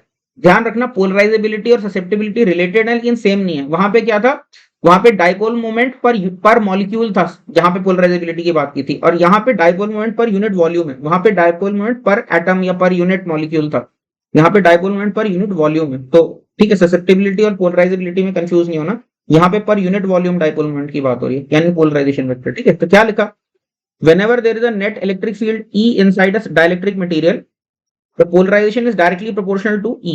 जो पोलराइजेशन होगा यानी जो डाइपोल मोमेंट प्रोड्यूस होगा वो डायरेक्टली E के प्रोपोर्शनल होगा। Susceptibility chi is a measure of polarisation produce per unit electric field and is a material property. ये मटेरियल के ऊपर डिपेंड करेगा कितना polarisation produce. It is defined by following equation, polarisation vector is chi epsilon not E। E क्या है, मेरा field in the matter है, field in the material, और काई मेरा ससेप्टिबिलिटी है, और डायमेंशनलेस करने के लिए इधर बीच में एक एप्सिलॉन नॉट आया हुआ है हमारा, ठीक है। काई will be a dimensionless constant. अच्छा, ससेप्टिबिलिटी किसकी हाई होगी, पोलर डाइलेक्ट्रिक्स की ज्यादा ससेप्टिबिलिटी होगी। ये क्यों होगी, मैंने बताया था कि पोलर डाइलेक्ट्रिक को तो खाली अलाइन होना, ऑलरेडी उसके अंदर परमानेंट डाइपोल मोमेंट है, बस उनको लाइन में ही तो लगाना है, तो इसलिए उनकी ससेप्टिबिलिटी हाई होगी। सेम इलेक्ट्रिक फील्ड के लिए ज्यादा बड़ा डाइपोल मोमेंट क्रिएट होगा, ठीक है। और टेम्परेचर का क्या इफेक्ट होगा, ससेप्टिबिलिटी जो होगी टेम्परेचर के साथ घट जाएगी। क्यों, जो टेम्परेचर बढ़ेगा तो वो रैंडम इधर उधर रैंडम ऑसिलेशन उसके बढ़ जाएंगे, ठीक है। तो इसलिए टेम्परेचर के साथ ससेप्टिबिलिटी हमारी घट जाएगी। तो आई होप ससेप्टिबिलिटी की डेफिनेशन क्लियर है। 1 मिनट को देख लो फिर आगे बात करते हैं। इसके आगे हम लोग बात करते हैं, अगली डेफिनेशन हमारी क्या है, अगली डेफिनेशन है मेरी डाइलेक्ट्रिक कांस्टेंट। तो डाइलेक्ट्रिक कांस्टेंट की तरह तरह की डेफिनेशन घूम रही है जेई के कॉन्टेक्स्ट में, लेकिन डाइलेक्ट्रिक कांस्टेंट की सिर्फ एक ही डेफिनेशन है। बाकी जो तरह तरह की और जो भी डेफिनेशन है वो जनरली किसी किसी कॉन्टेक्स्ट में होल्ड करते हैं, किसी किसी कॉन्टेक्स्ट में फेल हो जाती हैं। तो कई बार मतलब छोड़ो, अभी तो खैर पढ़ा नहीं तो मैं बताता नहीं गलत वाली डेफिनेशन, बट तुम लोग देखोगे तो कुछ कुछ डेफिनेशन मिलेंगी कि डाइलेक्ट्रिक कांस्टेंट की जो कि ठीक नहीं है। तो यहाँ पे करेक्ट डेफिनेशन बता रहा हूँ, गलत डेफिनेशन में क्या क्या पता बाद में बताऊं, जब प्रॉपर कॉन्टेक्स्ट आएगा तो बताऊंगा, ठीक है। तो करेक्ट डेफिनेशन सिर्फ एक है डाइलेक्ट्रिक कांस्टेंट। क्या डेफिनेशन है? ससेप्टिबिलिटी प्लस वन, जो भी ससेप्टिबिलिटी है उसमें वन ऐड कर दो तो जो भी नंबर आएगा वो मेरा डाइलेक्ट्रिक कांस्टेंट है, ठीक है। In many expression in study of dielectrics we come across the factor of one plus chi. बहुत जगह पे वन प्लस काई आता है instead of chi, one plus chi ज्यादा यूजफुल नंबर है, तो उसको हमने सीधे नाम दे दिया क्या, we give it a term dielectric constant के। तो बस के की क्या डेफिनेशन है, सिर्फ one plus chi. This is the basic definition of dielectric constant, ठीक है। तो समझ में आ गया ना क्या डेफिनेशन है डाइलेक्ट्रिक कांस्टेंट की। इसके बाद एक बहुत इंपॉर्टेंट डेरिवेशन करने जा रहा हूं, ठीक है। अब मैंने जितने भी डेरिवेशंस किए, इन डेरिवेशंस को भले ही भूल जाओ, कोई प्रॉब्लम नहीं है, मतलब अभी तक जो डेरिवेशंस किए रिजल्ट याद रखना। डेरिवेशंस इसलिए दे दिए ताकि कोई कंसेप्चुअल मिस्टेक ना करो, कोई मतलब ऐसा कुछ मैजिकल सा ना सोच लो कि कुछ पता नहीं अचानक से कुछ भी सोच लो। थोड़ा फिजिक्स क्या हो रही है ये समझ में आए, इसलिए मैं डेरिवेशंस दे रहा हूँ। तो ये अभी गॉस लॉ फॉर डाइलेक्ट्रिक्स का मैं डेरिवेशन देने लगा हूँ। तो क्या है गॉस लॉ फॉर डाइलेक्ट्रिक्स वो समझते हैं। तो अभी ये चीज तो मैंने प्रूव की थी थोड़ी देर पहले, क्या, minus integral P dot DSS bound charge enclose, ये प्रूव किया था ना हमने, ठीक है। और पोलराइजेशन मेरा क्या था, वो काई एप्सिलॉन नॉट ई के बराबर था। ये अभी अभी हमने देखा पोलराइजेशन की वैल्यू क्या थी, काई एप्सिलॉन नॉट ई, फिर काई वो ससेप्टिबिलिटी। तो इसका मतलब बाउंड चार्ज एनक्लोज को क्या लिख सकते हैं, पोलराइजेशन को मैंने काई एप्सिलॉन नॉट ई लिख दिया। तो क्या बन गया मेरा, bound charge enclose is minus chi epsilon not E dot ds. तो एक ये मेरी इक्वेशन आ गई, ठीक है। ध्यान रखना ये एक इक्वेशन आ गई मेरी, इसकी जरूरत बाद में पड़ेगी, इसको हम मैनिपुलेट करेंगे। तो ये तो मेरा पोलराइजेशन वेक्टर के फ्लक्स से ये आ गया, bound charge enclose is this, ठीक है। अच्छा, दूसरी नॉर्मल गॉस लॉ के हिसाब से देखेंगे तो टोटल ई डॉट डीएस क्या होता है, ये तो नॉर्मल गॉस लॉ क्या बोलता है, net charge enclose by epsilon not होता है। इंटीग्रल ई डॉट डीएस क्या हो जाएगा, टोटल चार्ज एनक्लोज। तो ये क्या हो जाएगा, free charge enclose plus bound charge enclose. अब ये फ्री चार्ज एनक्लोज का क्या मतलब हुआ, तो डाइलेक्ट्रिक है अगर मान लो, तो डाइलेक्ट्रिक के बीच में मैंने मान लो कहीं कहीं पे किशमिश की तरह से प्लस क्यू चिपका दिया, कहीं पे माइनस क्यू चिपका दिया। ये पेयर नहीं है, लेकिन ऐसे ही मैंने रैंडमली कहीं कहीं पे या फिर मेटालिक स्फीयर्स चार्ज कर करके इसमें एम्बेड कर दिया, तो उसको हम कहेंगे फ्री चार्ज एनक्लोज, ठीक है। बाउंड चार्ज क्या है, जो डाइलेक्ट्रिक के पार्टिकल्स का खुद का बना हो वो बाउंड चार्ज है। तो इंटीग्रल ई डॉट डीएस ये तो मेरा नॉर्मल गॉस लॉ है। तो नॉर्मल गॉस लॉ क्या बोलता है, net charge enclose by epsilon not के बराबर होगा, तो ये तो ट्रू है, ठीक है। Here Q free refers to any extraneous charge that we may have embedded inside the dielectric. Extraneous charge अलग से जो दिया है, like charged metallic particles बीच में अगर मैंने embed कर दिए फॉर एग्जांपल, ठीक है। अब इक्वेशन 1 और इक्वेशन 2 को मैं रीअरेंज कर रहा हूँ। ये मेरी इक्वेशन 1 है और ये मेरी इक्वेशन 2 है, इनको रीअरेंज कर रहा हूँ। तो इक्वेशन 1 को मैं रीअरेंज करूंगा तो क्या, इस माइनस साइन को इधर लेके आ गया, तो क्या हो जाएगा, chi epsilon not E dot ds, ठीक है, is equal to minus Q bound enclosed या Q minus Q bound inside, ठीक है। ये बिन नहीं है, बी इनसाइड, ठीक है। तो chi epsilon not E dot DS is minus Q bound inside. और सेकंड इक्वेशन का जो एप्सिलॉन नॉट है इसको इस तरफ लेके आ गया, तो क्या हो जाएगा, epsilon not E dot ds क्या हो जाएगा, Q free enclosed plus Q bound enclosed हो जाएगा। इस एप्सिलॉन नॉट को खाली यहाँ पे लेके आ गया, तो बाकी Q free plus Q bound जो है वो राइट साइड पे, ठीक है। तो ध्यान से देखो इक्वेशन 3 और इक्वेशन 4 को, यहाँ पे माइनस क्यू बाउंड इनसाइड आ रहा है और यहाँ पे प्लस क्यू भी इनसाइड आ रहा है, ठीक है। अब इन दोनों इक्वेशंस को ऐड करूंगा तो ये पार्ट तो खत्म हो जाएगा, खाली फ्री चार्ज के टर्म्स में मेरे पास एक गॉस लॉ टाइप का आएगा, ठीक है। तो क्या किया, नाउ एडिंग वी गेट, अभी देखो क्या है, ये भी ई डॉट डीएस है, यहाँ पर भी ई डॉट डीएस है, ठीक है। एप्सिलॉन नॉट, बस यहाँ पे काई एक्स्ट्रा आ रहा है और यहाँ पे 1, तो 1 प्लस काई का फैक्टर आ जाएगा यहाँ पे ऐड करोगे, तो क्या आ जाएगा मेरे पास, epsilon not into 1 plus chi into E dot ds equal to Q free, ठीक है। क्यू फ्री मतलब Q free inside that volume जिसके ऊपर हमने ये लगाया इंटीग्रल, वॉल्यूम के यानी जिस सरफेस के अंदर कितना चार्ज है जिसके ऊपर हमने इंटीग्रेट किया। तो अब 1 प्लस काई को मैंने क्या बोला था, इसको हम डाइलेक्ट्रिक कांस्टेंट बोल देते हैं, इसीलिए तो डिफाइन किया था डाइलेक्ट्रिक कांस्टेंट, क्योंकि 1 प्लस काई ज्यादा यूज होता है काई से। तो बस 1 प्लस काई को मैंने डाइलेक्ट्रिक कांस्टेंट कैपिटल के रख दिया। कैपिटल के की जगह स्मॉल के भी रख सकते हो, बट ध्यान रखना ये के 1/4 एप्सिलॉन नॉट वाला नहीं है, ठीक है। डाइलेक्ट्रिक कांस्टेंट को भी के से ही मैं रिप्रेजेंट कर रहा हूँ। तो ये मेरे पास क्या आ गया, के टाइम्स ई डॉट डीएस हो गया, राइट। तो के टाइम्स ई डॉट डीएस क्या आ गया, ई एप्सिलॉन नॉट को वापस इस तरफ लेके आ जाओ, तो Q free by epsilon not आ गया, राइट। तो के टाइम्स ई डॉट डीएस क्या है मेरा, free charge enclose divide by epsilon not. तो अभी बाउंड चार्ज की चिंता ही नहीं करनी, बस डाइलेक्ट्रिक कांस्टेंट इनटू ई डॉट डीएस करोगे तो free charge enclose by epsilon not. तो ये मेरा क्या है, ये मेरा गॉस लॉ फॉर डाइलेक्ट्रिक्स है, ठीक है। 1 मिनट लो, अच्छे से पढ़ लो इसको, और समझ में आ जाएगा तो फिर उसके बाद हम लोग आगे बढ़ते हैं। अच्छा, यहाँ पे कुछ रिमार्क्स भी मेरे इंपॉर्टेंट हैं। यहाँ पे क्या लिखा है, फॉर होमोजीनियस डाइलेक्ट्रिक के can be taken outside the integral. Homogeneous dielectric है मतलब थ्रू आउट एक जैसा ब्राउन है वो, ठीक है। तो होमोजीनियस डाइलेक्ट्रिक है तो उसका डाइलेक्ट्रिक कांस्टेंट भी throughout the dielectric same ही होगा। उस के को मैं चाहूं तो इंटीग्रेशन से बाहर निकाल सकता हूं। ये मेरा पहला पहला सेंटेंस लिखा हुआ, दिस के can come outside for homogeneous dielectric. हाँ, अगर होमोजीनियस नहीं है, नॉन होमोजीनियस डाइलेक्ट्रिक है, तो फिर तो के जो है अलग अलग पैच के पास अलग अलग के होगा, तो फिर इसको अंदर इंटीग्रल में रखना मजबूरी है। लेकिन अगर कांस्टेंट के है तो उसको बाहर निकाल लेंगे। होमोजीनियस का यही मतलब है कि के मेरा कांस्टेंट है थ्रू आउट द डाइलेक्ट्रिक, ठीक है। और फिर क्या लिखा, if Gaussian surface passes through metal matrix तो k times e dot ds must be taken as 0 for that part. Actually अब गॉस लॉ लगाना है, गॉस लॉ फॉर डाइलेक्ट्रिक्स लगाना है, तो हो सकता है कि सरफेस पार्ट मेरा डाइलेक्ट्रिक से पास कर रहा हो और पार्ट उसका मेटल के थ्रू पास कर रहा हो। तो मेटल के थ्रू जो पार्ट पास कर रहा है, तुम्हें पता है मेटल में फील्ड तो जीरो ही होता है, इवन तो k डिफाइन नहीं होता, लेकिन k times e dot ds वाले पार्ट को हमेशा जीरो लिखना है, ठीक है। फाइन पॉइंट है, छोड़ देते हैं अभी, कोई दिक्कत नहीं। लेकिन ये याद रखना है बस लगाने के लिए, ये एज अ थंब रूल याद रखो कि k times e dot ds metal में जो पार्ट है उसको हम लोग जीरो लेके चलेंगे, k times e dot ds जो मेटल में लगाएंगे, तो ठीक है। तो अब ये इसको अप्लाई करके अभी एक और क्वेश्चन देखते हैं। क्या है हम लोगों का क्वेश्चन, क्या है, prove that homogeneous dielectric can not have any volume bound charge density. तो जो चीज मैंने बिना प्रूफ के शुरू शुरू में बोल दी थी ना कि मेरे पास यूनिफॉर्मली चार्ज ब्राउन लिक्विड है, यानी ग्रीन लिक्विड और रेड लिक्विड का मिक्सचर है, इसमें फील्ड लगाऊंगा तो अंदर अभी भी ब्राउन रहेगा और ऊपर में हल्का सा रेड आ जाएगा, नीचे हल्का सा, या अदर वे राउंड, ऊपर हल्का सा ग्रीन आ जाएगा, नीचे हल्का सा रेड आ जाएगा। तो मैंने बिना प्रूफ के बोल दिया था, मतलब फिर भी कोई बच्चा चाहे तो बोल सकता है कि सर आपको कैसे पता कि बीच में ग्रीनिश नहीं रहेगा या कहीं पे रेडिश नहीं रहेगा, हाउ डू यू नो। तो अभी मैं उस चीज को फॉर्मली प्रूव करने वाला हूँ मैथमेटिकली, कि अगर मेरा होमोजीनियस डाइलेक्ट्रिक है तो उसके अंदर में यूनिफॉर्म ब्राउन ही रहने वाला है, यानी अंदर में वॉल्यूम बाउंड चार्ज मेरा जीरो रहने वाला है। तो उसको मैं कैसे प्रूव कर रहा हूँ तो अभी देखते जाओ। तो यही जो अभी गॉस लॉ फॉर डाइलेक्ट्रिक और यूजुअल गॉस लॉ जो है उन्हीं से हमारा प्रूव हो जाएगा। कैसे, क्या लिखा मैंने, हाँ, प्रूव क्या करना है, prove that homogeneous dielectric can not have any volume bound charge density, मतलब वॉल्यूम ओवरऑल उसकी न्यूट्रल रहेगी, ये हमें प्रूव करना है। तो क्या लिखा, k times e dot ds मेरा जीरो है, ठीक है। क्यों, क्योंकि अगर मान लो मेरा डाइलेक्ट्रिक है तो डाइलेक्ट्रिक के अंदर तो कोई फ्री चार्ज नहीं है ना। जो डाइलेक्ट्रिक का पार्ट है, मान लो मेरे पास ऐसे करके कोई रबर का वॉल्यूम है लेटर से, तो इस रबर के वॉल्यूम में यहाँ पे तो कहीं कोई मेरा फ्री चार्ज नहीं है ना, ये सारा का सारा डाइलेक्ट्रिक वॉल्यूम ही चल रहा है, ठीक है। और अगर मान लो मैंने ये रबर के वॉल्यूम में कहीं पे एक मेटल स्फीयर डाल भी रखा है, तो ये मेटल स्फीयर का जो सरफेस है ये डाइलेक्ट्रिक और मेटल की बाउंड्री है, this is not the part of dielectric. Dielectric तो यही है हमारे, इसके अराउंड जो मतलब जो रबर वाला पार्ट है वही डाइलेक्ट्रिक है। तो रबर वाले पार्ट में तो कुछ नहीं है, ठीक है, रबर वाले पार्ट में तो फ्री चार्ज हो नहीं सकता, और जहां पे फ्री चार्ज रखा है तो उसको रबर का पार्ट नहीं मानेंगे हम लोग। समझ में आई बात की नहीं। तो तो इस तरह से हमारे पास होमोजीनियस डाइलेक्ट्रिक वॉल्यूम की बात है, जहां पे पूरी तरह से हमारा जो बाउंडिंग सरफेस है वो पूरी तरह से उसके अंदर केवल डाइलेक्ट्रिक के ही पार्टिकल्स हैं और कुछ भी नहीं है, ठीक है। तो अब खाली डाइलेक्ट्रिक के ही पार्टिकल्स अगर वॉल्यूम के अंदर बाउंड है तो उसके अंदर कोई फ्री चार्ज तो है ही नहीं, क्योंकि डाइलेक्ट्रिक के ही चार्जेस होंगे सारे जो भी हैं, तो बहुत सारे बाउंड चार्जेस होते हैं। तो इसका मतलब क्या, k times e dot ds zero, Q free enclose क्योंकि जीरो है, ओके। अब इसकी इसी इक्वेशन की दोनों साइड्स को मैंने किससे मल्टीप्लाई कर दिया, pi epsilon not by k से मल्टीप्लाई कर दिया, लेफ्ट साइड और राइट साइड दोनों को। तो राइट साइड में तो जीरो को मल्टीप्लाई करो जीरो ही रहेगा, ठीक है।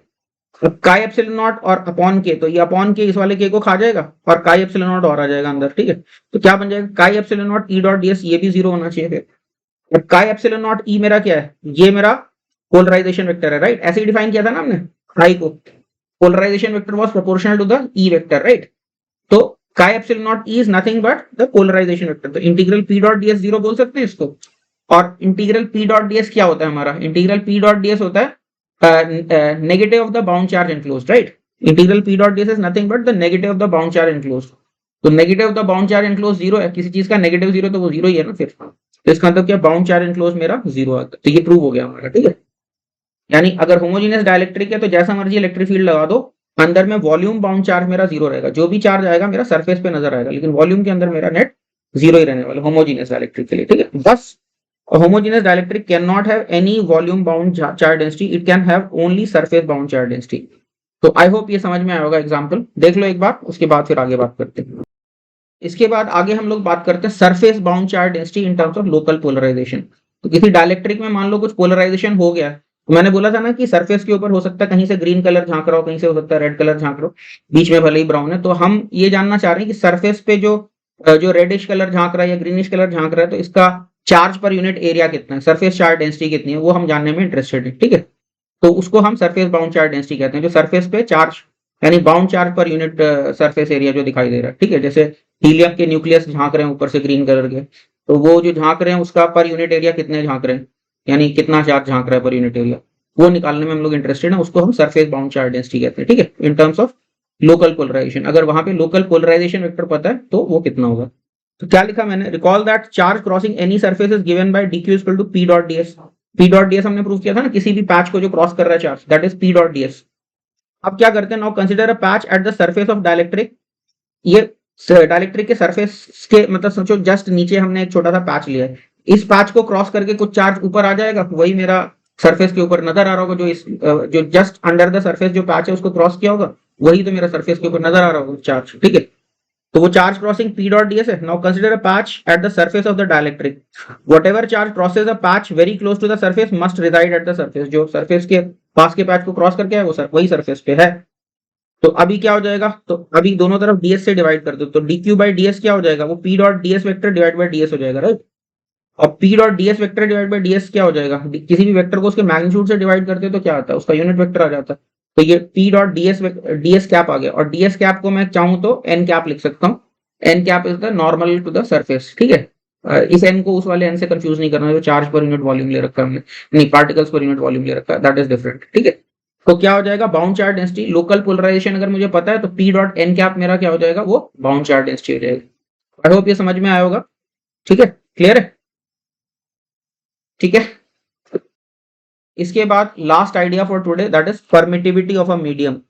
परमिटिविटी क्या है, परमिटिविटी ऑफ फ्री स्पेस तो हम कब से सुनते आ रहे हैं, इलेक्ट्रोस्टैटिक से 1 बाय हम एप्सिलॉन नॉट को परमिटिविटी ऑफ फ्री स्पेस बोलते आए हैं, तो अभी हम जनरल परमिटिविटी की बात कर रहे हैं।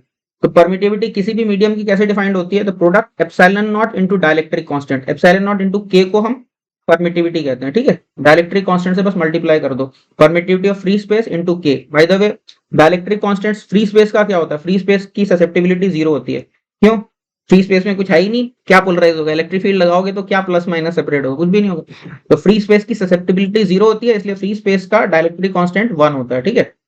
तो इसलिए फ्री स्पेस की जो परमिटिविटी है वो खाली एप्सिलॉन नॉट हो जाएगी, ठीक है। एप्सिलॉन नॉट के जो है अगर डाइलेक्ट्रिक है तो एप्सिलॉन नॉट इनटू के को हम उस मीडियम की परमिटिविटी कहेंगे, ठीक है, called permittivity of that medium. Mathematically epsilon खाली एप्सिलॉन से रिप्रेजेंट करते हैं, तो खाली एप्सिलॉन जो है मेरा एप्सिलॉन नॉट इनटू के है। समटाइम्स के is also called relative permittivity, तो के को कई ऑथर्स जो है रिलेटिव परमिटिविटी बोलते हैं डाइलेक्ट्रिक कांस्टेंट की जगह, लेकिन एक ही बात है, कोई भी जरा सा भी फर्क नहीं है, वेदर यू से dielectric constant that is also fine, whether you call it relative permittivity that is also fine, they mean exactly the same thing. तो एप्सिलॉन आर सिंबल भी कई बार यूज करते हैं, ठीक है। तो ये हम लोगों का परमिटिविटी का डेफिनेशन आ गया, ठीक है। अच्छा, यहाँ पर एक वर्ड ऑफ कॉशन है, इरोडोव परमिटिविटी यूज करता है लेकिन अपने उसका अलग ही मीनिंग है परमिटिविटी का। तो जब भी परमिटिविटी लिखा हुआ है इरोडोव में, जहां पर भी, उस परमिटिविटी का मतलब है रिलेटिव परमिटिविटी, ठीक है। तो मैंने तो कंसिस्टेंसी के लिए जो इरोडोव के क्वेश्चन में आगे एग्जांपल में उठाऊंगा, सब जगह परमिटिविटी को मैंने डाइलेक्ट्रिक कांस्टेंट से रिप्लेस कर दिया, so that there is no ambiguity, यानी कंसिस्टेंसी रहे मेरे थ्रू आउट जो लेक्चर्स है मेरे उसमें। लेकिन ये ध्यान रखना, इरोडोव अगर खुद से सॉल्व कर रहे हो तो जहां पर भी इरोडोव ने परमिटिविटी वर्ड यूज किया है उसका मतलब हमेशा डाइलेक्ट्रिक कांस्टेंट है, ठीक है। या तो वो ट्रांसलेशन की गड़बड़ है, या फिर इसमें भी हो सकता है कि रशियंस की अलग कन्वेंशन हो, अमेरिकन की अलग कन्वेंशन हो सकता है, आई डू नॉट नो। बाकी रशियन में तो खैर कुछ और ही क्या पता बोलते हैं परमिटिविटी को, ठीक है, जो भी है। तो ये ध्यान रखना सॉल्व करते टाइम। तो आज की क्लास जो थी मैंने मुश्किल से मतलब अगर इफेक्टिवली देखें तो मैं करीब अभी 5वें पेज पे जस्ट पहुंचा हूं, तो चार पेज पूरे होंगे, 4 पेज के बाद ये यानी इनफैक्ट ये 6th पेज मुझे नजर आ रहा है, तो करीब 5 पेज मैंने किए हैं खाली आज, ठीक है। लेकिन ये बहुत ही डेंस मटेरियल है, इसको एक बार अच्छे से दोबारा से देख लो, मैं कहूंगा नोट्स को एक बार अच्छे से पढ़ लो, और नेक्स्ट क्लास में आने से पहले make sure that all these ideas are settled in your mind, तो फिर मजा आएगा अगली क्लास में, ठीक है। तो this is it for today's class, thank you very much.